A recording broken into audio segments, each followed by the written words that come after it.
umat kerukunan, umat beragama di Indonesia masih sangat memprihatinkan.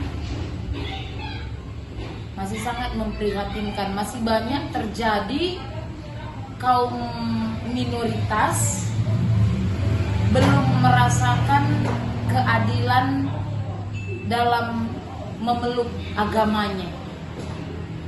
Banyak sering kita dengar berita-berita terjadi bagaimana kondisi masyarakat yang minoritas agamanya untuk beribadah saja, melaksanakan peribadatannya susah. Jika digunakan skala 10 sampai 100 untuk kerukunan umat beragama di Indonesia, menurut saya masih skala 60. Jika ditarik dari angka 10 sampai 100, kerukunan antar umat beragama di Indonesia itu masih di skala 60. Belum bisa antar umat beragama itu. Itulah pendapat saya. Ya, dalam ajaran agama Nasrani, firman Tuhan mengajarkan bahwasanya berumat beragama itu harus rukun, taat, harmonis, dan berpikiran yang maju tentang agama, mengajarkan kasih, karena kasih adalah karunia dari Allah Bapa di surga. Jadi inilah pentingnya kerukunan umat beragama di tengah-tengah ajaran agama Nasrani, yaitu kasih dan saling menghargai satu sama lain. Caranya ya kita mesti bisa moderat, berada di tengah. Di dalam beragama itu kita harus moderat, tidak terlalu menganggap agama kita yang paling benar dan memandang agama orang tidak benar. Kita harus berada di tengah agar kita bisa hidup harmonis di tengah masyarakat yang plural ini. Itu contohnya itu kita harus saling toleransi, tolong menolong, dan berkomunikasi dengan baik. Bagaimana ya, sama seperti kayak macam yang saya sampaikan tadi, tetaplah harus saling menghormati dan menghargai. Kalau mereka sedang ibadah, ya kita harus hormat. Jangan pada saat lagi sholat Jumat lewat kita naik sepeda motor ngeber.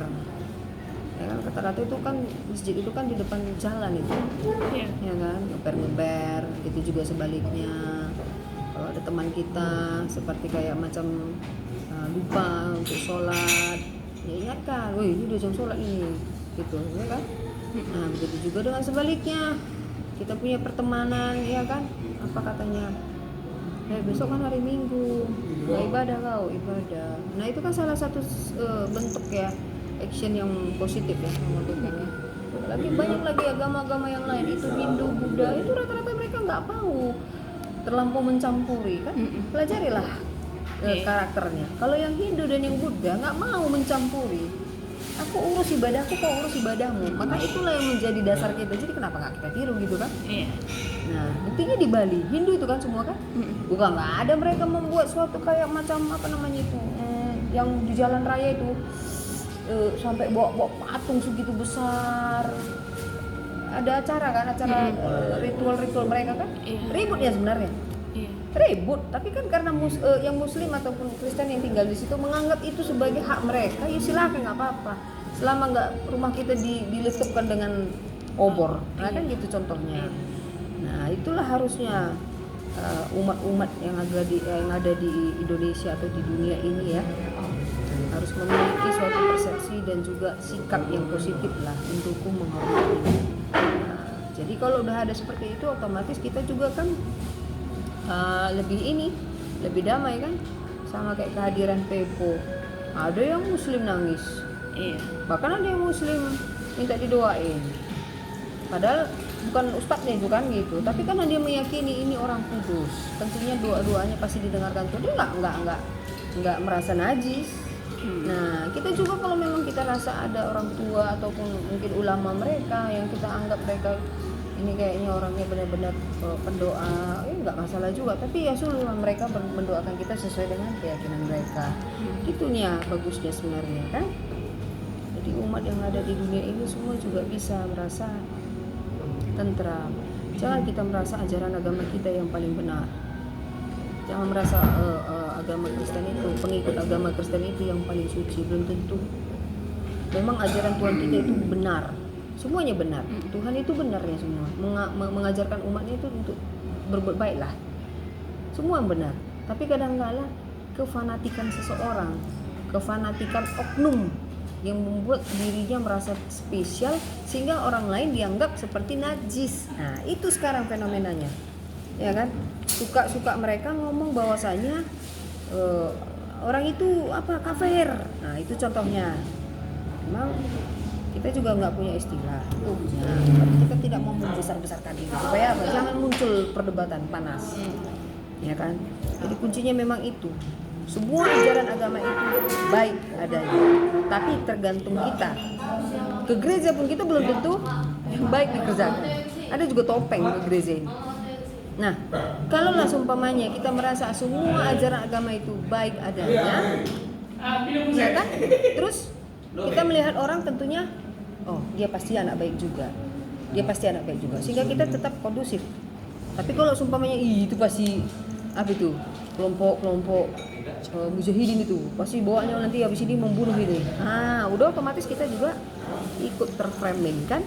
Jawabnya tidak boleh membeda-bedakan agama yang satu dengan agama yang lain. Dua, tidak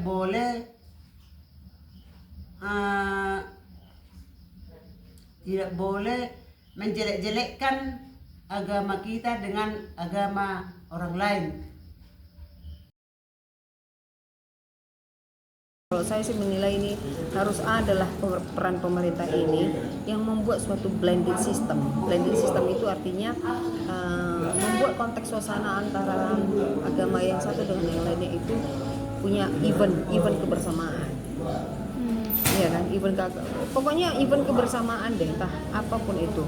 Atau mungkin ya bagi yang beragama Islam, ya kalau ada acara ibadah Kristen, yang akbar banyak ada yang kayak gitu, ada yang ikut membantu dekorasi, ada kan gitu. Nah, harusnya juga peran pemerintah itu cobalah untuk, kalau menurut saya ya, peran pemerintah bagusnya itu membuat suatu kebijakan ataupun jangankan kebijakan, pemerintah itu harusnya mendukung dengan hal-hal yang sederhana supaya membuat masyarakat ini yang itu tadi mengakui bahwasannya seluruh ajaran agama itu adalah baik adanya. Harusnya itu kebijakan pemerintah. Jadi jangan ada pemerintah ini kayak macam buang badan, nggak mau tahu dengan konflik yang terjadi. Contoh, mungkin ada yang sekelompok orang mau bangun gereja tapi di tanah Muslim, ya kan? Pemerintah nggak mau tahu. Oh, di situ pun ada pertengkaran, perdebatan, perkelahian, dia nggak mau tahu. Maunya jangan seperti itu, tetapi pemerintah harusnya ambil andil, turun cepat tanggap untuk membentuk suatu suatu sistem yang bagaimana supaya gereja ini boleh terfasilitasi dan bagaimana supaya masyarakat yang di sini juga saling mendukung untuk bagaimana orang-orang yang beragama Kristen ini bisa beribadah dengan baik. Kan gitu. Itu juga dengan sebaliknya, kan kita nggak pernah komplain tuh. Paling gampang kan bangun masjid, paling gampang bangun masjid. Tapi kalau bangun gereja banyak kali rumus-rumusnya. Nah, harusnya jangan seperti itu. Jadi siapapun ya sesuaikan dengan SOP. Nah, itunya pemerintah ini. Kadang kalau saya secara pribadi menilai pemerintah kurang tegas. Peran pemerintah kurang tegas menciptakan kerukunan itu. Karena memang awalnya semua adalah ketika orang bisa beribadah, maka disitulah mereka bisa merasakan peranan pemerintah. Tapi kalau ketidakadilan yang ada, pasti orang pun merasa cemburu. Kenapa kalau bangun masjid gampang? Kenapa bangun gereja gak susah? Nah, disitulah kadangkala kalau pemikiran kita ya, peran pemerintah ini belum belum adil, belum merata gitu. belum adil dan merata. Walaupun sebenarnya di satu sisi peran pemerintah untuk hal-hal kerukunan beragama ini sebenarnya sudah adanya dilakukan, cuman Belum merata. kurang dalam hal promosinya, ya kan, kurang dalam hal promosi. Harusnya itu jangan cuma iklan Pepsodent aja yang sering muncul di media sosial, media massa, media televisi, tapi iklan-iklan tentang kerukunan beragama itu juga harus digencarkan supaya orang terpapar dari sosial media. Nah, karena sekarang ini kan zaman gadget nih, everything is in my hand, ya kan. Jadi segala sesuatunya maunya itu diulang-ulangi. Nah kalau terus ulang-ulang itu kan otomatis kan orang akan terbentuk gitu. Bener juga ya. Bener juga ya. Gitu. Ini kurang nih masih di promosinya. Makanya peran pemerintah di sini harusnya lebih holistik ataupun mungkin dibilang, saya lupa ada istilahnya, komprehensif. Nah, komprehensif itu jangan hanya pada satu unsur saja, tapi semua harus bisa dirangkul. Karena urusan pemerintah tentang agama ini gak main-main, bisa menghasilkan korban jiwa kalau sempat ada Konflik. Tapi saya bersyukurnya itu tadi ya, mulai dari tahun yang lalu, tahun 2024 semalam ya, 2023 kan ada itu yang saya bilang pendeta apa sih itu yang bilang takjil, berburu takjil itu, yang pendeta dari Betel atau apa ya itu ya. Nah hal-hal yang seperti itu mereka sebenarnya pendeta kan, tapi mereka nggak begitu jaim sehingga menjadi konten kreator juga kan. Nah mereka berkolaborasi, ada 3 itu kalau nggak salah. Ada juga konten kreator yang Muslim tapi memang dia juga sudah ulama. Kemudian ada juga yang dari Hindu kalau nggak salah ya, baru yang Kristen kan. Nah akhirnya mereka kolaborasi membuat konten. Nah dari konten semua, bayangin yang kemarin itu dulu semua fanatik lah bisa dibilang, bila perlu mau tiup trompet pun menjadi masalah gitu.